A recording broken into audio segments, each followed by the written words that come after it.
Hello বন্ধুরা, এটা আমাদেরই গল্প নাটকের ৩৬তম পর্বটি তো আমরা সবাই দেখলাম। আর বলা যায় পর্বটি ছিল ইমোশনাল, কষ্ট এবং নতুন করে ঘুরে দাঁড়ানোর দারুণ এক সংমিশ্রণ।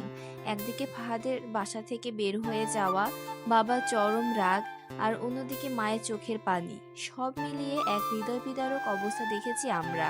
কিন্তু গল্পের মোড় তো ঘুরতে শুরু করেছে। আগামী পর্বে কি হতে যাচ্ছে, ফাহাদ কি নতুন করে সব শুরু করতে পারবে? চলুন আজকে আমরা সেটাই বিস্তারিত আলোচনা করব। আগামী পর্বের প্রোমো থেকে আমরা দারুণ কিছু ইঙ্গিত পেয়েছি। প্রথমত, ফাহাদ মানসিকভাবে অনেক ভেঙে পড়লেও সে বুঝতে পেরেছে যে জেদ করে সব হয় না। প্রোমোতে আমরা দেখেছি সে বলেছে, যেটার উপর আমার কোনো কন্ট্রোল নেই তার সাথে লড়াই করা আমার বন্ধ করতে হবে।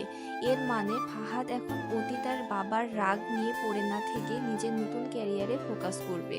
৩৬তম পর্বে এক পর্যায়ে আমরা দেখেছিলাম ফাহাদ ১০ কাঠা জমির একটা প্রজেক্ট নিয়ে একজন ব্রোকারের সাথে কথা বলছিল। আর আগামী পর্বের প্রমোতে স্পষ্ট দেখা যায় ফাহাদ একটি দলিল সাইন করছে যেখানে টাকার অঙ্ক লেখা আছে।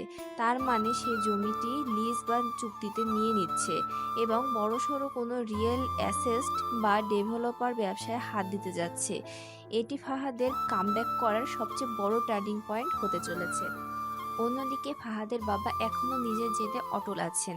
তিনি ফাহাদকে কিছুতেই মেনে নিতে পারছেন না। তবে মায়ের মন তো আর এসব বোঝে না।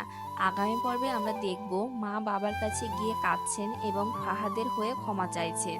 এখন দেখার বিষয়, বাবা কি তার রাগ কমিয়ে ছেলেকে ক্ষমা করবেন, নাকি ফাহাদ নিজের যোগ্যতা প্রমাণ করে তবে বাবার মন জয় করবে।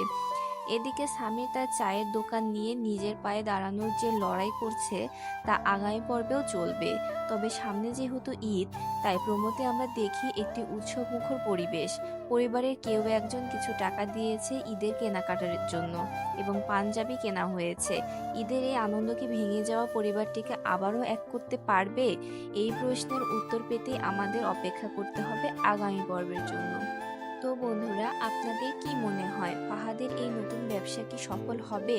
বাবা কি অবশেষে ফাহাদকে মাফ করে দিয়ে ঘরে ফিরিয়ে নেবে? আপনাদের মতামতগুলো কমেন্ট করে জানাবেন।